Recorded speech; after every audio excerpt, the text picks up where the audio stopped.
to the Bodyful Minds podcast. I'm Katarina, coach, mother of three, and believer in body awareness as the missing piece for ambitious mums trying to thrive in work and life. It's late spring when I'm recording this, and once again the messages start rolling in, or maybe they've been rolling for a while, but they go like, get your beach body ready. Time to flatten those abs. But today I want to talk about something deeper and more important. Your core isn't just about looks. It's your body's center of strength, of stability, and of support. And in today's episode, I'll take you behind the scenes of my own postpartum journey and why core stability matters for so much more than summer photos. So after my last pregnancy, I didn't do any standard ab workouts. Like many mums, I was told to be careful because if the abdominal muscles hadn't fully closed the gap, any pressure could worsen things. So I stuck with gentle movements. I gradually increased my overall exercise, but I was still avoiding direct ab work. I figured I was being smart, protective, safe.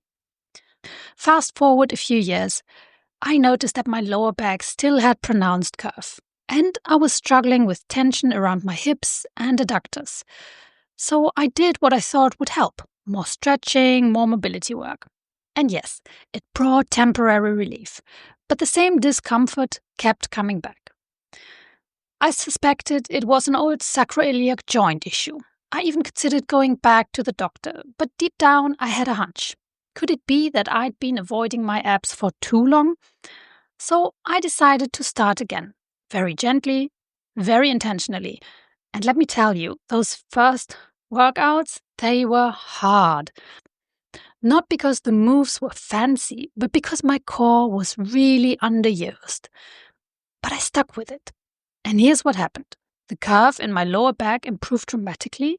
My hip and adductor pain disappeared. My posture became easier to maintain. I started feeling strong again in my everyday movements. And, I've always been carrying my youngest still in a baby wrap or a carrier.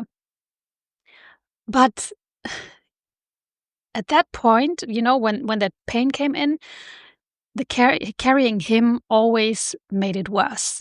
So I was getting reluctant to carry him when I knew this was kind of his safe space and his kind of, when we were out and about. So it was tough on both of us. But then, I gained my movement back, and now he's basically my life wriggly weighted vest, and I can do it with so much ease, or so much more ease than before. And a few months ago, it would literally have left me limping the next day. Now, while my story reflects real change, this isn't just personal, it's physiological. The core isn't just about abs. It's a deep, interconnected system that includes the transverse abdominis, the pelvic floor, the multifidus, those tiny stabilizers around your spine, the diaphragm, and the muscles that support the lower back and hips. These muscles work together to stabilize the spine, support movement, and protect against injury.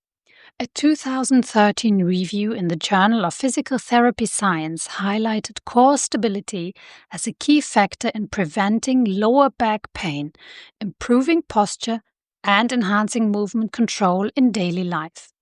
And for women, especially mothers, there's one core component we often overlook: the pelvic floor. During pregnancy, these muscles get stretched, weakened, and often undersupported postpartum. If not re-strengthened, it can lead to incontinence, prolapse, and even core dysfunction that shows up as hip pain, instability, or poor posture. And yes, sometimes the emotional feeling of being disconnected from your center. Science also tells us that core training improves performance, not just for athletes, but for all of us.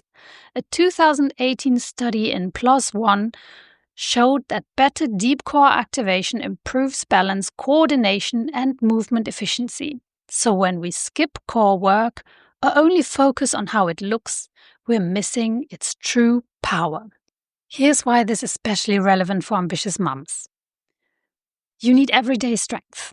You lift toddlers, laundry baskets, laptops, and sometimes all three at once, Many of us have sedentary jobs. Sitting all day can deactivate your core.